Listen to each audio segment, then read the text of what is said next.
Many entrepreneurs start their businesses because they have a bold vision, a breakthrough idea, or a burning desire to be their own boss. But sometimes the path to entrepreneurship is much simpler. It starts with recognizing that a skill you already have can solve a problem that many people are struggling with. Welcome, or hopefully welcome back to The Reluctant Entrepreneur. My guest today, Renee Hastings, built a business around exactly that realization. After years of working behind the scenes as an executive assistant supporting high-level leaders, Renee developed a deep understanding of something many entrepreneurs struggle with: the ability to organize priorities, manage complexity, and most importantly, delegate. Over time, she realized that the very skills she had begun using to support executives internally could help entrepreneurs everywhere reclaim their time and focus on what truly matters. That realization led her to launch Executive Help Now, a company dedicated to providing executive support and operational assistance to busy founders and business leaders who simply cannot do everything themselves.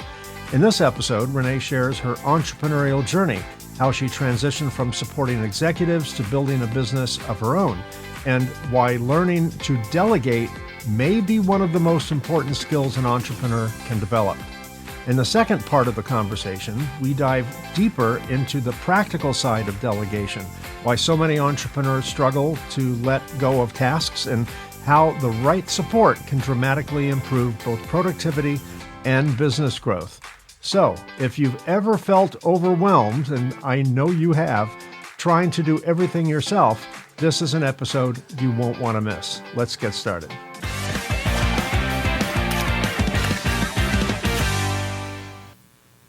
Renee Hastings, welcome to the program. I'm so excited to have you here today and get this conversation started.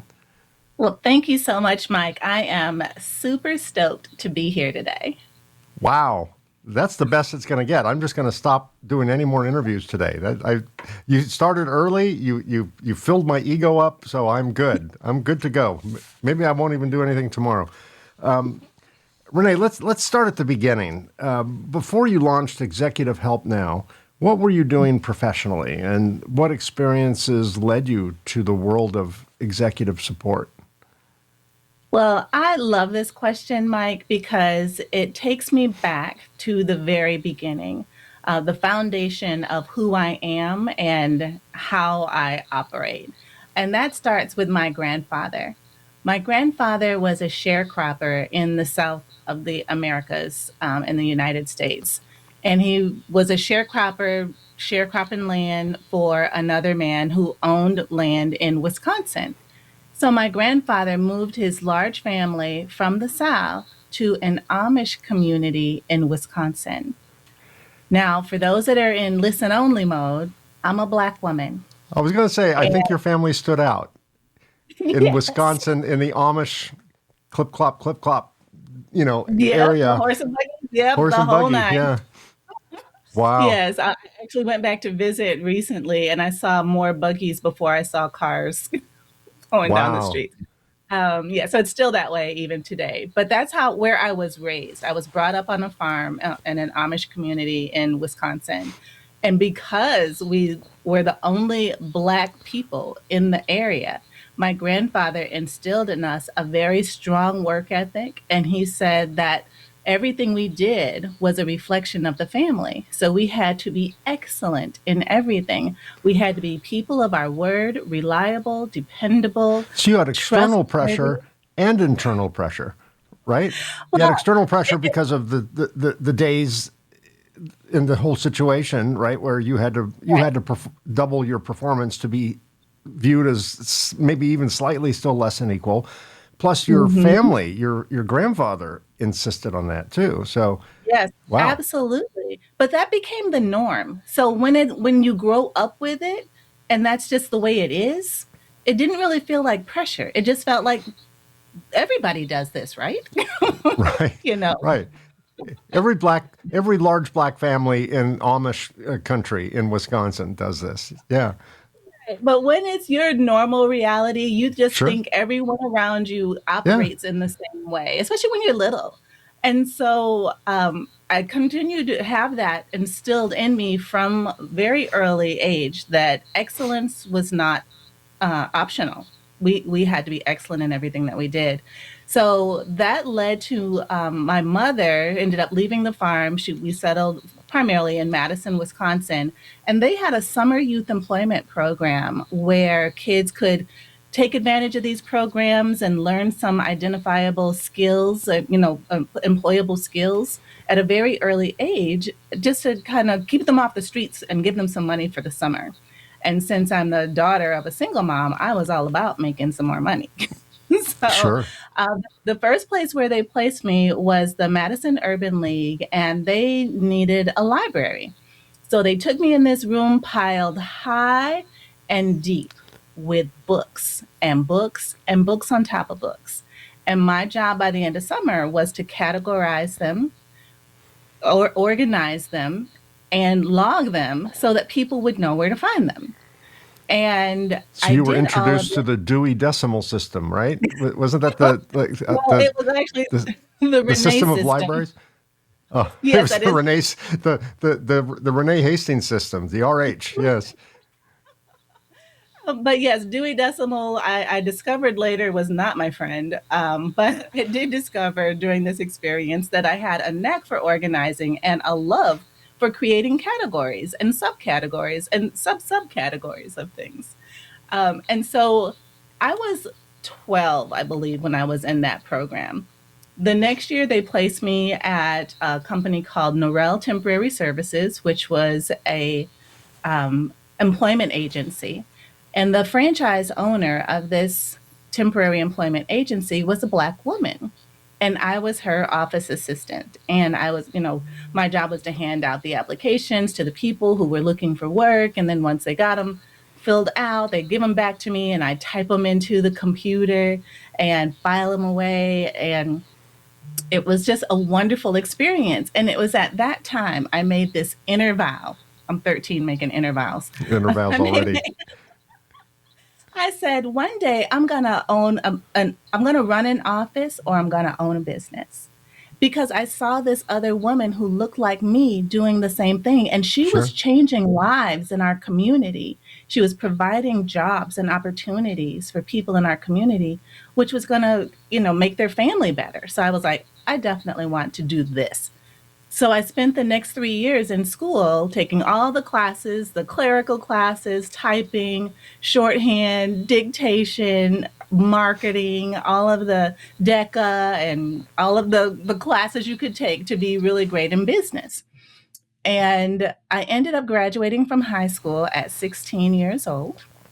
So that standard of excellence continued to, carry on Yeah. through my teenage years. But when I graduated at 16, I graduated with a 1 month old son. And it was at that time I couldn't continue going on to college as was my Hmm. plan. But because I had these 3 years of work experience, 3 to 4 years of work experience, I could get a really great job working for the state of Wisconsin, which is what I did. So I worked for the state during the day and I worked for Wisconsin Bell at night. I'm probably dating myself because I don't even think those Yeah. exist anymore. What are these things? I mean, to this day, for those listening, I'm holding my hand up with my thumb and my pinky out to mimic a phone. I mean, today it's more like this, than this. But anyway, I apologize to Exactly. my listening audience. They're like, what are they talking about? But No, no, I get it. I was definitely there working for the Wisconsin Bell at night. And it was because of these employable skills that I had developed over these years that I was able to do this. And because I didn't want to become another statistic, like they said in health class in school, of all the girls in this class, one of you is going to get pregnant by the end of the school year. And I was like, not me, not me. Well, yep, sure enough, it was me. yeah. And then they said, "And if you do get pregnant, you're going to go on welfare and you're going to be a burden on Oh, society." oh, wow. They And took I that said, one step too far, didn't they? well, that was the statistics showed. And I was Scared like, straight. Yeah, that's kind of the scared straight mentality, right? exactly. exactly. So I was like, well, surely that won't be my story. So that's why I went to work full time during the day and part time at night. So I wouldn't become another statistic. But it was at this time that I ended up moving out on my own, having all kinds of responsibility, but I kept doing what I knew how to do. And that's how this journey into supporting executives got started, because I just continued to grow and build on what I already knew how to do. And eventually I ended up going back to college and getting my degree and that sort of thing. But it was after supporting very senior level executives in very well known companies, Fortune 100 and Fortune 500 companies. And when you're the assistant to an executive on that level, you become privy to a whole lot of information and exposed to a You are whole the fly lot on the wall. Yes, exactly. Probably, of in fact, that's probably a good amount of job security too. I mean, they sometimes they're like, no, we can't let her go. She knows too much, right? right, exactly, exactly. That's facts, Mike. Because you become their confidant, because you're the person they can talk to about things they can't talk to other people about. And whether it's personal or whether it's business or what's happening in the company and what's going to be happening and all of the things, it's yeah, you're the Fort Knox of their life. And so I took a lot of pride in that, and I took it very seriously. And so once my kids grew up and moved out of the house, I had all this time on my hands and still this love and desire for supporting executives. And so someone said to me, if you're going to start a business, do what you know and do what you love. And Yeah. so I started Executive Help Now, which at the time was a virtual assistance service. It's now an agency, but it started out just me seeing who I could help outside of my corporate day job on the nights and weekends. And it has since grown from there. And now we're a whole agency of several assistants, that several success coaches overseeing them, and a business operations manager overseeing the whole kit and caboodle. So it's ironic. You started off with a desire and a skill to support executives, and then you become one, right? Yes, So, exactly, so exactly. who supports you? I mean, we all have. I mean, you've got a very impressive ceiling of capability because you've been doing it since you were a child. Um, but Mhm. but at some point, the executive needs, help. And when the executive is the executive help, then how do you get your support? How do you get your, who's your confidant? Who's your mentor? Where does that come from? Right. So there's a bit of a story behind that. So what happened was, as I was continuing to build the business, or I was just working, supporting my own executives and my corporate, in addition to my corporate day job, and the executives that I was supporting started to feel the relief of being able to delegate some of the work and not having to do everything themselves and wear all the hats. And the more they delegated to me, and the more they told their friends, the busier I got. So then I ended up not only having a full time day job, but then I also had a full time business that I was beginning to have, starting working in the nights and weekends. And I was married I'm still married. And so when I would work from 8 to 5, I would come home, try to cook a meal and do dinner with my husband, and then start working on my client work, and starting maybe 7 or 8 o'clock at night. I wouldn't get to bed till maybe 2 or 3 in the morning. I'd take a nap and then I'd get up at 6 o'clock to be back at work at 8 o'clock again. And it went on and on and on this way for months on end. And I was tired, and the quality of my work started to suffer. Mike, we know that that just is not an option, right? Right? So, Yeah, not for you, because not for someone no, in your position of supporting people who hire you, so that doesn't happen to them, right? exactly.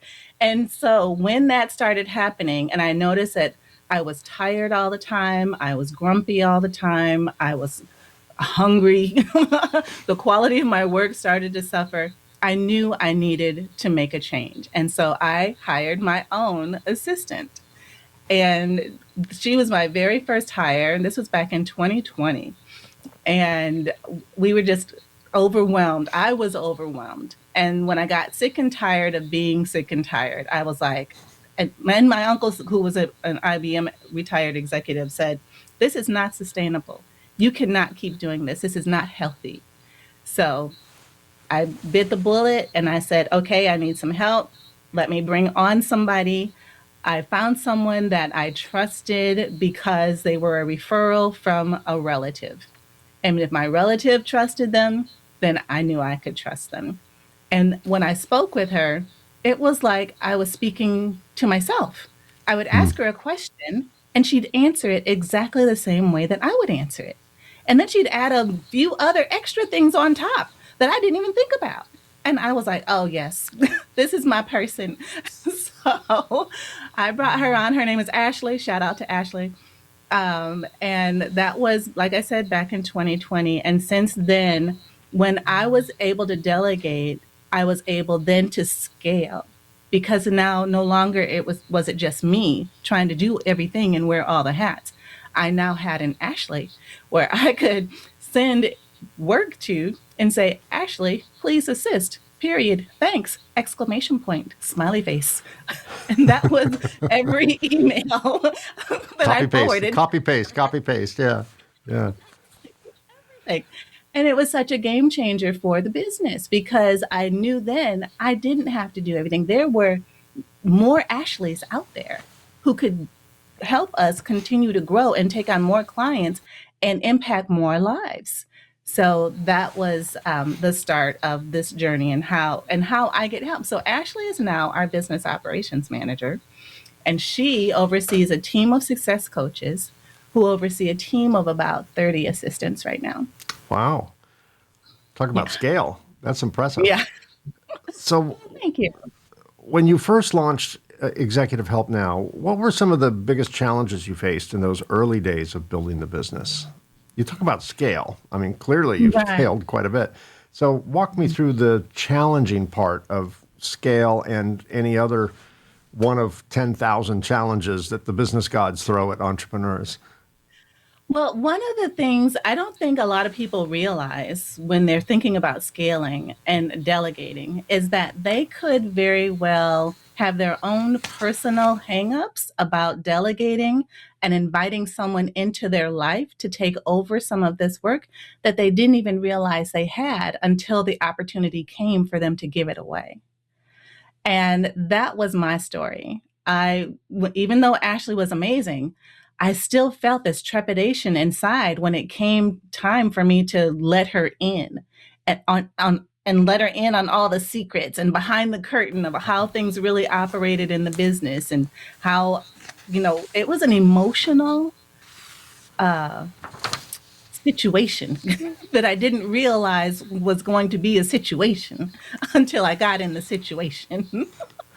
So that was one of the challenges that I had to work hard internally within my own self to get over because, usually at the root of that kind of hesitation is something much deeper, whether it's a fear of loss or losing control or fear of being perfectionist or, all these different fears started to surface their ugly heads, and I didn't even know they were in me until this happened. And so that was one of the challenges that I had to overcome, and that took a lot of counseling and talking to my friends and talking to mentors and people who've already done it and done it successfully and helping me, giving me tips on how to feel the fear and do it anyway.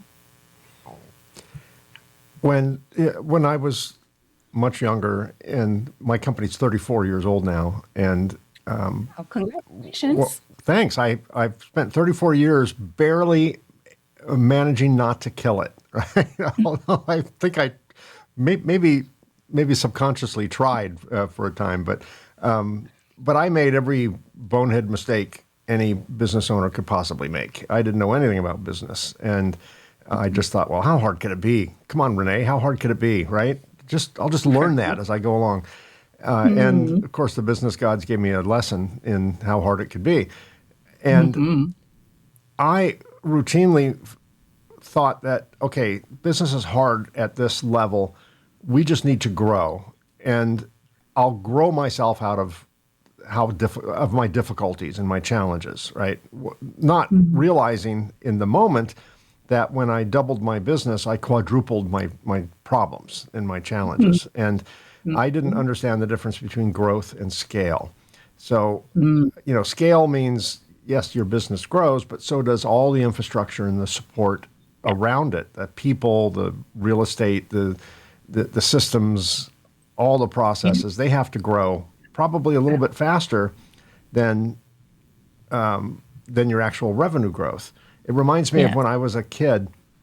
My mom would buy me clothes at the beginning of a school year that were way too big for me because she knew that I would grow into them, right? So for the first 6 months, I was the dorky kid on the playground with these clothes that just are meant for someone much older than me.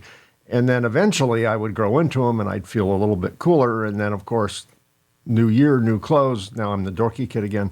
But I think the same is true in business. You have to invest more than that current level of business you're doing, which sucks up cash flow, right? So how did you manage growth and scale and go from a company of one, you, to a company of 30 or more? How did you do that? Yeah. Well, similar to you, I discovered that our internal operations had to grow with us. And we needed to have platforms and systems in place that would accommodate where we're going. And so I had to continue to be thinking forward, thinking ahead. Where are we going to be this time next year? What is our goal for this time next year? And what is it going to take for us to get there? And what kind of systems do we need to have in place to accommodate that growth?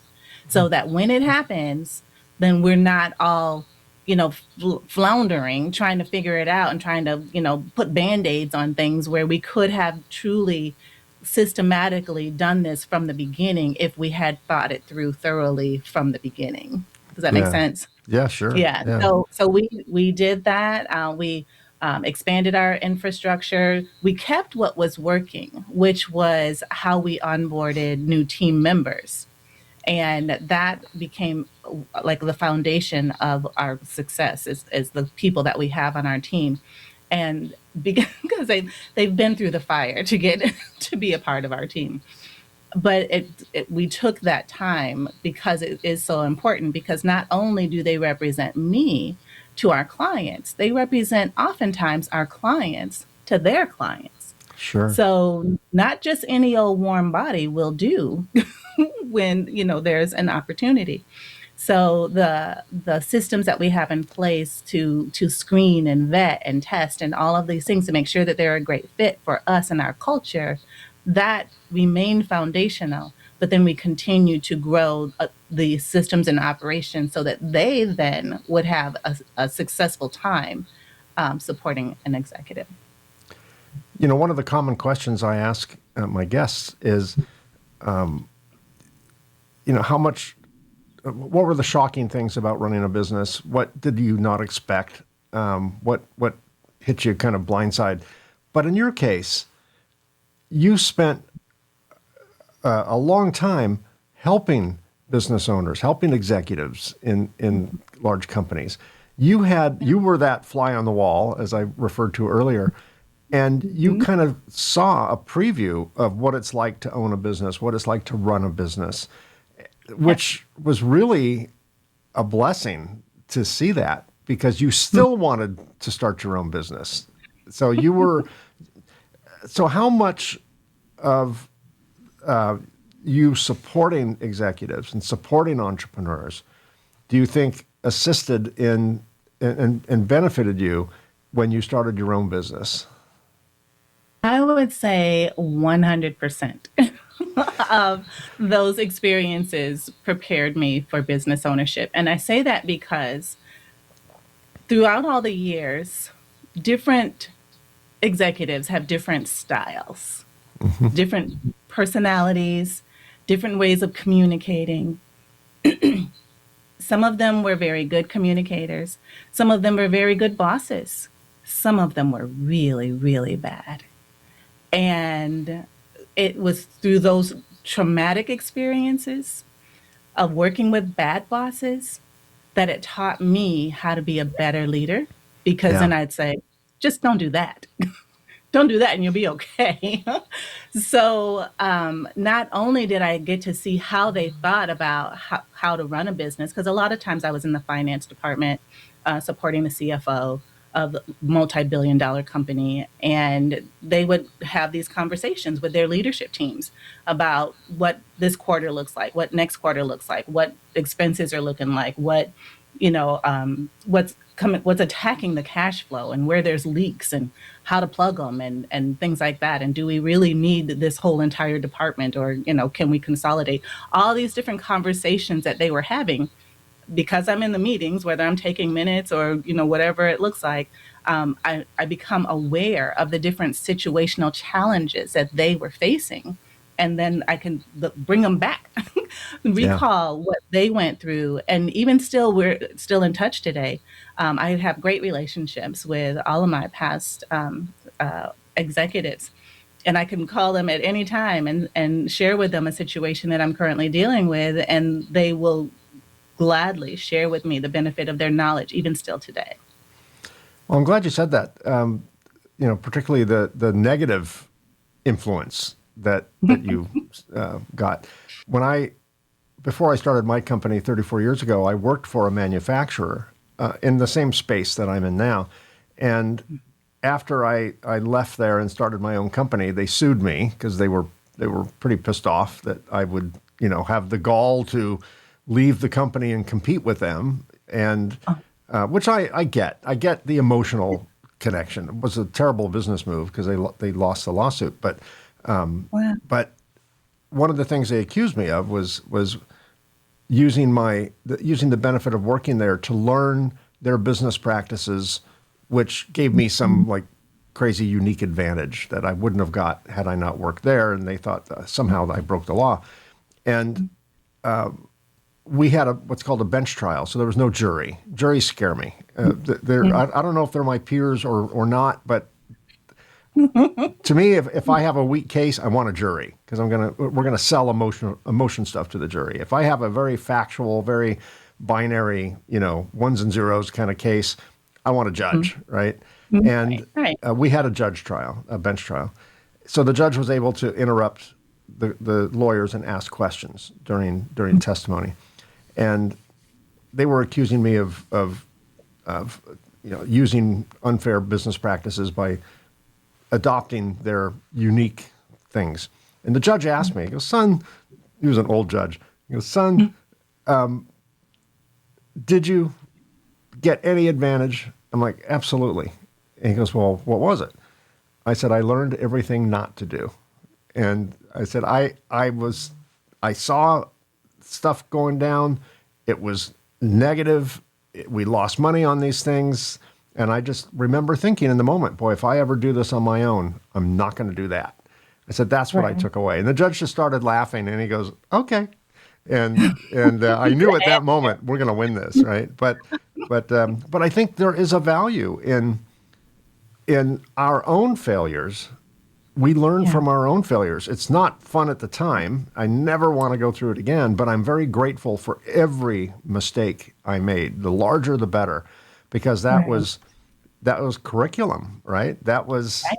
sometimes, I refer to the business gods metaphorically all the time. And Love sometimes it. it's like boot camp. Sometimes they have to break you to rebuild you and to be a Yeah. better business person. And so in retrospect, I'm very grateful for the failures I had and for the failures I witnessed in my prior, my prior careers, because that helped shape my decision-making process. And That- but again, in the moment, no, I was not grateful in the moment, but I am today. It's easy to say yeah. you're grateful when things are better today than they were before, but still, I think we do everything we can to avoid failure, but we embrace it when it happens. We learn from it. We turn it into a plus, Right. and and make spin gold out of straw with that if we Right. can. That's right. I agree with you 100%. that every one of the experiences that we get to go through on this adventure is serving a purpose, whether it's for the then time, for the now time, or for a future time. And it could be something we're going through to help somebody else later who Yeah. might go through something similar. So it may not just be for us that we're going through it, but when we go through it and we come out better on the other side without the smell of smoke, I mean, we can really use that testimony to help encourage somebody else who's going through it, and tell them what worked for us, as we went through it. Like you said, it is not fun. It is never fun to go through a negative situation, but tomorrow's coming. Just keep waking up. It's going to get better, and keep on surrounding yourself with people who are going to continue to build you, help you stay strong, help you get through, because we're not meant to operate on an island. Even though we want to be strong and we want to, you know, act like we don't need people, we need people. Yeah. We Yeah. truly do. Of course. We may not admit it in the moment, but yeah, we certainly are Right. better with the right people around us. That's very sage advice. So your company Yes. focuses on helping entrepreneurs and executives get organized and reclaim their time. That's a huge one right there.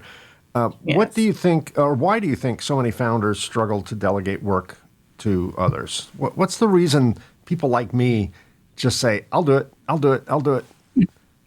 Well, and that kind of goes back to what I was sharing a little bit before in my own personal situation. That's how I can have such empathy for executives that we meet, founders that we meet, who are going through similar situations and having those same feelings of trepidation about handing something off.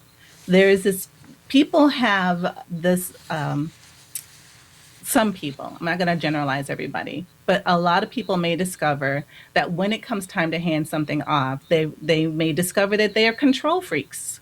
Hmm. Then they didn't know it. And so letting something go causes them fear, makes them anxious, because somebody else now is going to have eyes on something that they did or something that they're planning, and there's this fear of sharing that innermost part of themselves with someone else. So there's once someone recognizes, first, having it revealed is one thing. That's the first step. Acknowledging it is the next step. And then what you do with that is the most important step. So what do you do? Do you just continue to hang on to it, continue to be stressed, continue to wear all the hats, continue to stay small? Do you continue to miss your children's games and meals at home, and vacations, not being present? You're going to keep doing that, or are you going to not do that? You're going to do something different. Are you going to face that fear? Are you going to address whatever that issue is, whatever it takes, and just do it anyway, little bit by little bit? Because trust is earned, and we understand that. You don't know me from Adam. All you know is the person who may have introduced us. And so it'll take some time for us to get to know one another, for that trust to grow and that trust to build. And as you keep delegating small things that may or may not move the needle at first, but when someone consistently, repeatedly provides what you need over and over again, that trust starts to build. And then it becomes easier for you to let go of something maybe with a little bit more importance, or with that carries a little bit more weight. So you as a founder or as an executive, I would encourage you or invite you to see what your own temperament is when it comes to sharing pieces of yourself. And then once you understand where you are, then that's where your person will meet you, and go with you on that journey, accepting what you give them and encouraging you to do more, and then what you allow them to do, or how you allow yourself to be encouraged and to take advantage of the services that they are offering, will just continue to grow over time as that relationship grows and develops. For someone listening or watching who's just overwhelmed, and I know half my audience is like, that's me. And they're overwhelmed trying to run every aspect of their business themselves, Mm-hmm. like I spent years doing. What's the first task they should consider delegating? What can they do? Like, okay, Mike, I heard Renee. I'm going to make a commitment. I'm going to delegate one thing today. And I know that's a very general statement. It could vary Mm-hmm. based on circumstance. But in your experience, what's the first thing they should delegate off? The first thing they should delegate is any activity that they are doing that is not revenue generating. Hmm. If it's not generating revenue for the company, you should not be doing it. If, say, for instance, you own a widget company and your job is to sell widgets, and the more widgets you sell, the more money you make. But you're spending your time building the website. If you are not in the website building business, then you Right. have no business building websites. That's something that somebody else should be doing or posting on social Even media. if you're good at it, I agree. Yeah, Even but even if if you're you're good good at it, at it. right, That's right. And even if you like it, right. that's not your job. And you get your value to the company is worth so much more when you're out selling widgets. So you need to, so I would encourage you, I need to stop saying you need to. I'm discovering that that's a habit I have now. But I No, I take that encourage, as an affirmation. You need to do this. I need to do this. Right. yes, It's an applied yes, affirmation. yes, it's an affirmation. I love that. So I encourage the audience to think about how are they spending their time? Because time is money. And if the value of your time is spent doing things that someone who doesn't make as much as you could do, probably likes to do, could do it better, quicker, and more thoroughly, and wakes up to do it, then let them operate in their gifts and don't rob them of their opportunity. Yeah. Yeah. That's, I wish I knew you, 34 years ago, because that's great advice. I eventually stumbled across that, as we will eventually. But knowing that sooner would have sped things up quite a bit. I would, Yeah. in the early days of my business, I had to do 10 things. Hmm. And I started the business out of my garage. I bootstrapped the business, so it was just me. So I had to do Wow. 10 things. One I loved, and nine I did not love. So of course, Hmm. I would go for the one it's on my list. It's important. So I would do the one I love. And then I would Hmm. begrudgingly do the nine things I did not love that I was not great at, partially because I didn't Hmm. love it. And Right. I would get it done. Not that well, but good enough, which is a very dangerous compromise. Good enough, but I'd get it done. Mm. But, Right. I couldn't assign it to anyone because I look around and it's like there's no one here except me. And then eventually, Hmm. as I started to build a team, I would do the thing I love and a few things that I did not love. But eventually I built a team of people who loved everything I didn't love. And that's a Hmm. very odd interview when you're trying to figure out what what do they love to do that I hate to do, right? Right. And Right. and that was the first step is build a team of people who love what I don't. And Yep. and that's counterintuitive because we tend to want to hire people like ourselves. We're attracted to people like ourselves. So if all of a sudden, if I'm a car nerd, which I kind of am, and a person comes in and we have nothing to do with cars in our business, but if all of a sudden they start talking about cars, I like this person because Hmm. it's just chemistry, right? And Right.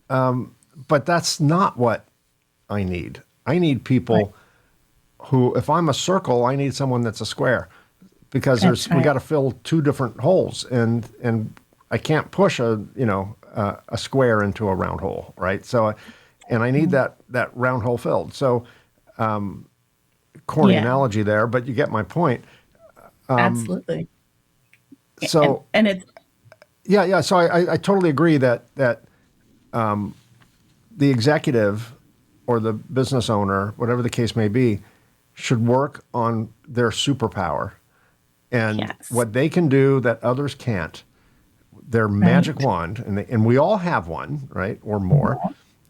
Work on that and backfill Exactly. everything else. That's right. And that's how you scale successfully. Because in the course of a day, especially if you're a portfolio company and you have the private equity investors who are investing in you, they usually will provide you cash for doing different things within the business to keep you afloat and that sort of thing. But that cash usually comes with some stipulations. Sure. They say you need to report on this, that, and this needs to look like this by this time, and that needs to look like that by that time, and we're going to meet about it quarterly, monthly, whatever it looks like, and you need to present on everything, and we need to know that our money is doing what you said it would do. Well, you went into business to sell your widgets. You didn't go into business to make reports and to keep up with and organize information and do presentations and make travel arrangements and check emails and all of those things. And so those are all of the things that you can delegate so that you are still meeting your obligations to your funders or your clients or whatever they look like, and not being bogged down with the things of the business that have to get done by people who are very good at doing those things, are experts in their field, so that you can focus on making sure that those milestones are being hit and met, and you're still able to see the future and able to cast vision. Because if you're so weighed down with the weight of daily activities, it's hard to even lift your head up to see what the future could look like and to make Yeah. plans and things like that. So it's when you, like you did, start to build your team with people who love to do the things that you don't love to do, you start to feel relief physically, emotionally, mentally, Yeah. and you start to feel like that it's no longer just you, but you've got support. You've got the support you need. It's like self care. When you hire the great team, it's like self care, getting a massage and a spa day, Right. because you are taking care of your inner self. You're taking care of your mental space, and you're free because you have team members that are trusted and proven to do those things that you don't even like to do. Yeah. I think a lot of business owners and executives confuse being busy with being successful. I know I did. When my business was much younger, we weren't really making any money. In fact, we were losing money. But I felt this strange comfort in that I was busy. I was working. Renee, I would go in on a Monday morning at 7 and not come home until Tuesday night at 8 p.m. And not every day, but that was not uncommon. And when I did go to work and come home on the same calendar day, it was 6 or 7 in the morning till 10 or 11 at night, then a few hours sleep, and then wash, rinse, repeat. But I've had Relatable. this misplaced security that, well, I'm busy, therefore it's going to be okay. Because I always thought non-successful businesses is when there was nothing to do.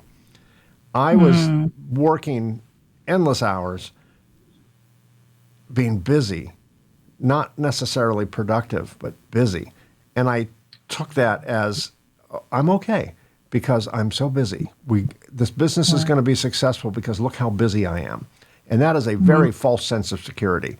That's hamster Yeah, wheel mentality, right?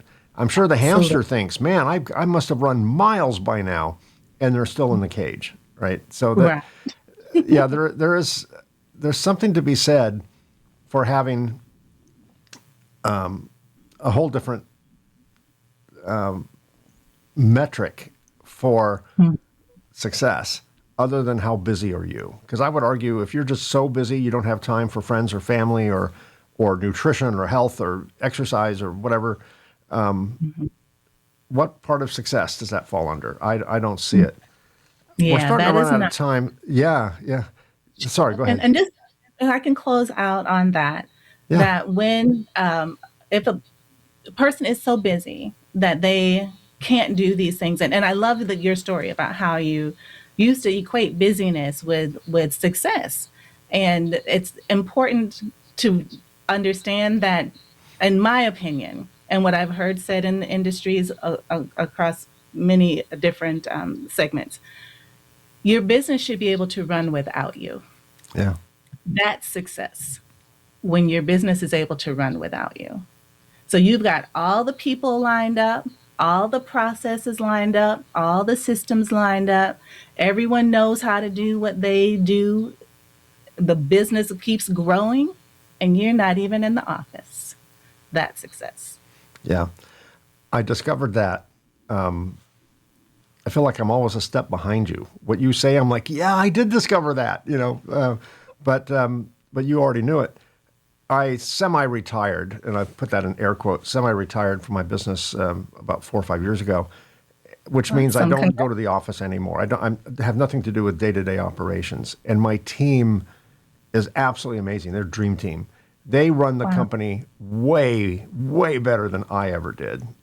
I am Love the visionary of the company. I design all the equipment that we sell and it. write the code and do all the, all the design layout stuff. And I speak at the technical conferences. I travel around the world and I host podcasts on we're in the electronics industries of electronics, and they Nice. have no desire to do that. They would run away if I told them they had to start doing that stuff. They love running a company. They love logistics and tactical and strategy. And Huh? I'm the conceptual guy. I'm the guy that just drives everyone crazy. They're the people who get stuff done. And I'm so grateful Mm, for them.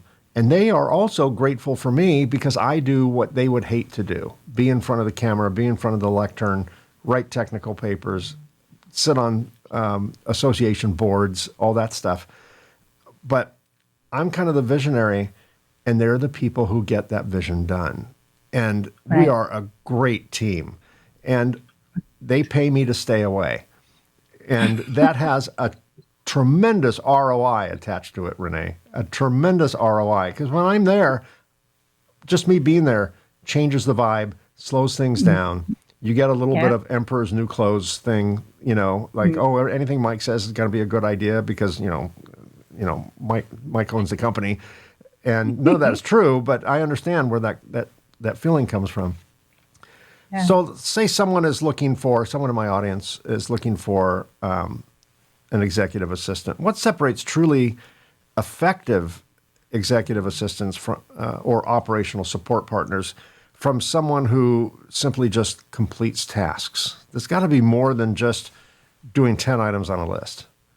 Right, exactly. And our company, our team of assistants, are more along the lines of business operations managers. Those are your team members, where you can have a conversation with them, tell them what your vision is, give them a few details of a few parameters to stay within, and they're the ones who can execute on it for you, and then check in with you to make sure they're still on track.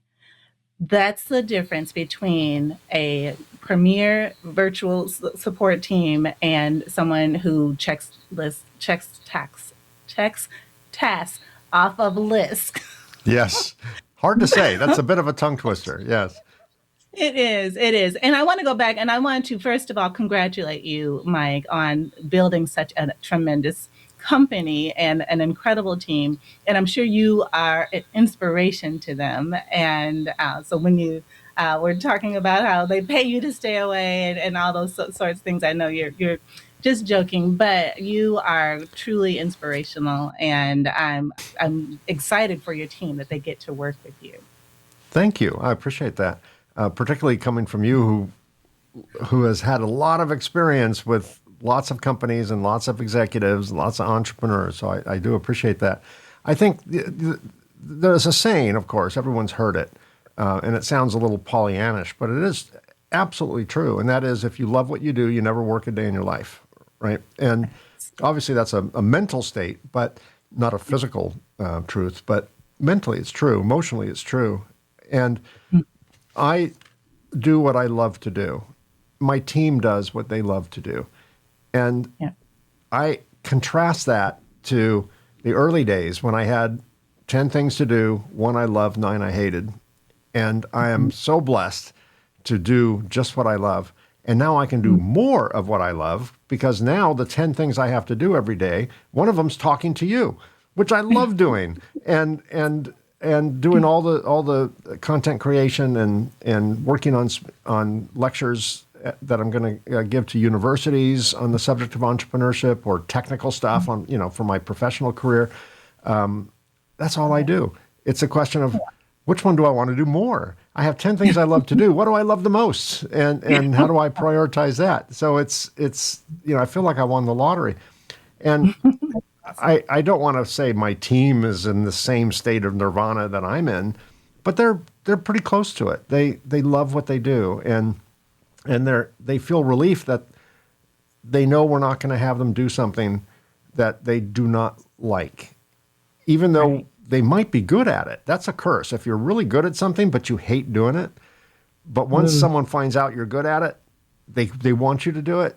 I have promoted people through the ranks over the years, had them do stuff I saw they could do well, and they hated it, and it didn't work out. They left. Right. Or Right. because either I promoted them to their level of incompetency or I promoted them to the level of anti-job satisfaction. And so people need to do what they love to do. In our business, we don't really have a published org chart because we violate it all the time. So our bookkeeper, for example, our accountant that works in our office loves to weld, but he's not the world's best welder, but he's not bad. So we have a weld shop in our factory floor, and he'll say, "Hey, do you mind if I take a couple hours and just help the welder and just weld up some simple stuff?" Absolutely. We have another guy who loves to drive the forklift, although he's not our forklift driver. He's like, "You want to drive the forklift today? No problem. You get certified." So we had him certified, safety stuff. Right. Right. And he's the guy or she's the person unloading the truck that day or loading trucks that day. Just because it's something different and they love to do it. It's kind of a kid in the toy shop. Hey, I get to play. They wouldn't want to do it every day, but we're like, absolutely. So our org chart, if we actually published it, it would have a lot of like horizontal lines on it. This person does 99% accounting and welding and 1% welding. And, I love it. you buy Yeah. some happiness. It costs you nothing. And, Absolutely. they get that little relief and they get to play. Yeah. And, That and change. and it's still valuable for the company. We're still he's Right. welding some widgets. She's driving a forklift. Sure, why not? So Exactly. And your team is similar in that way. When a client gets a person, I try to match them with the person that suits most everything that they need.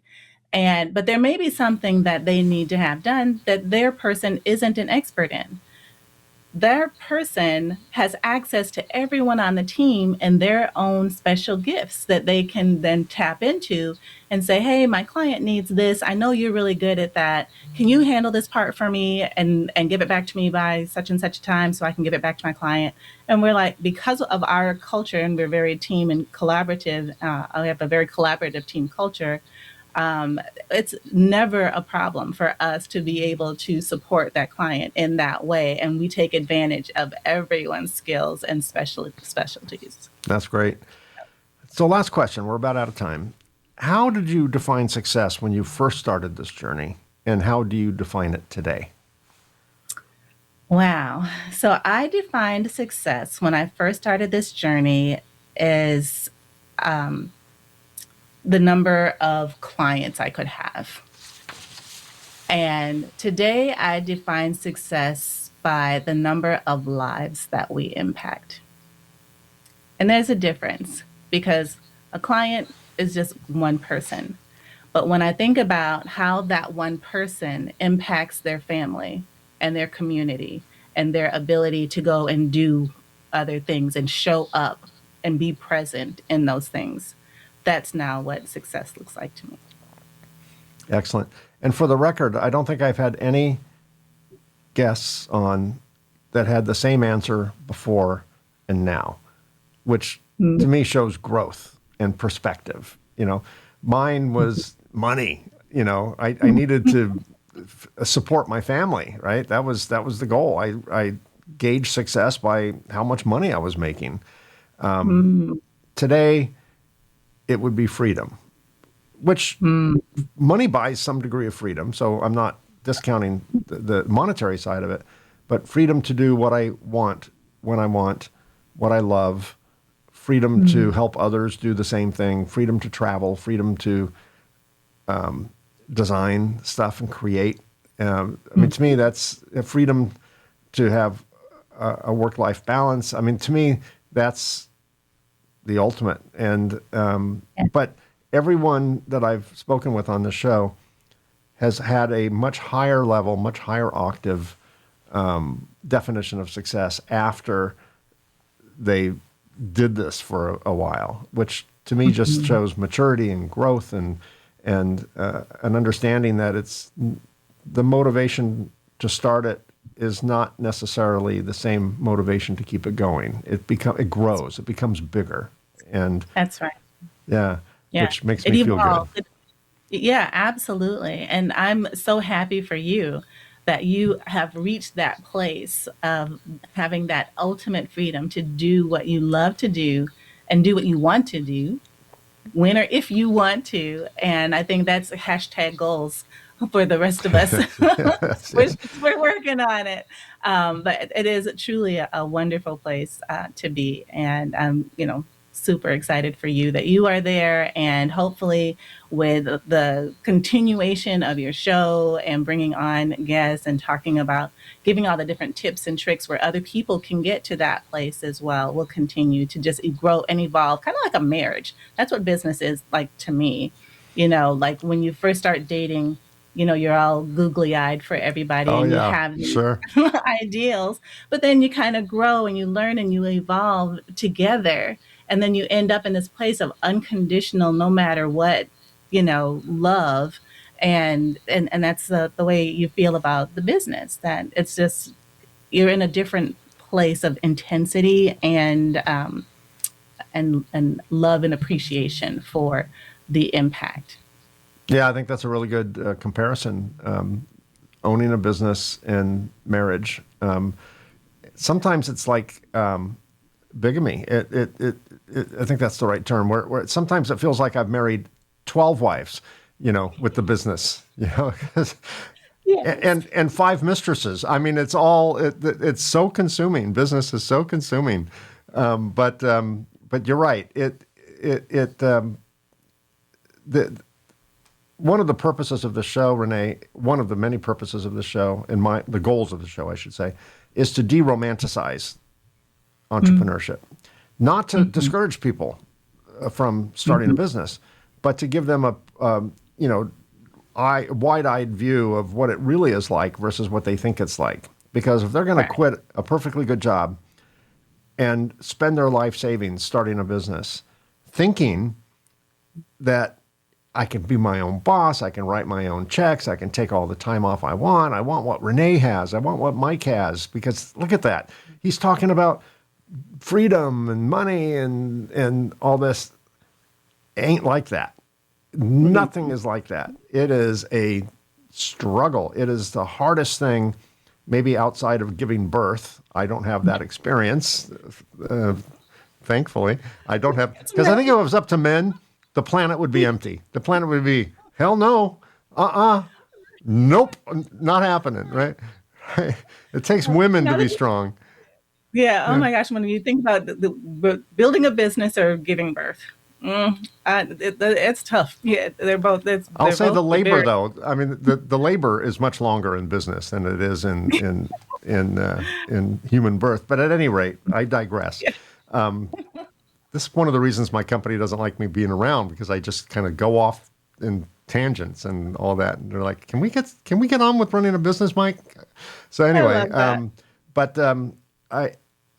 I think that de-romanticizing it and showing a realistic view of what it's like. It's the hardest job you'll ever grow to love. And same with marriage. It's the hardest job that you love. And but if we could just give a realistic view that A, it's way harder than anyone ever says it is, and B, if you succeed, you will have absolutely no regrets. You would do it again tomorrow. I mean, that is what the mission they need to hear, but not that it's this, golden ticket, Willy Wonka golden ticket, and all of a sudden you inherit this factory that's, got a lot of Oompa Loompas and making chocolate all day long. It's not that. It is absolutely not that. Well, absolutely not. For my audience that would like to find more information on executive help now, notice it's not executive help tomorrow, it's executive help now. If you're watching this on YouTube, look down here where it says see more, and information on how to get a hold of Renee will be there. Her company URL will be there. And if you're listening to this on your favorite podcast app, don't do it while you're driving. We don't want to lose subscribers. You're important to us. When you get to your destination, look at your podcast app in the show notes, and Renee's information, company information, will be there as well. Renee Hastings, thank you for making people like me successful. Thank you for all the work you do in helping entrepreneurs and executives do their job. And I think that, you're the person, like in The Wizard of Oz, you're the person behind the curtain. And in the line of Wizard of Oz, it's like paying no attention to the man behind the curtain. But I do think we need to pay attention to the people behind the curtain, because you're the person pulling the levers and making sure that the person who's getting all the credit for it is earning that credit. And you and people like you are the only reason that people can even get that kind of credit. So thank you for everything you do. And I wish you nothing but continued success. You've come a long way as a granddaughter of a sharecropper raised in a Amish community in Wisconsin.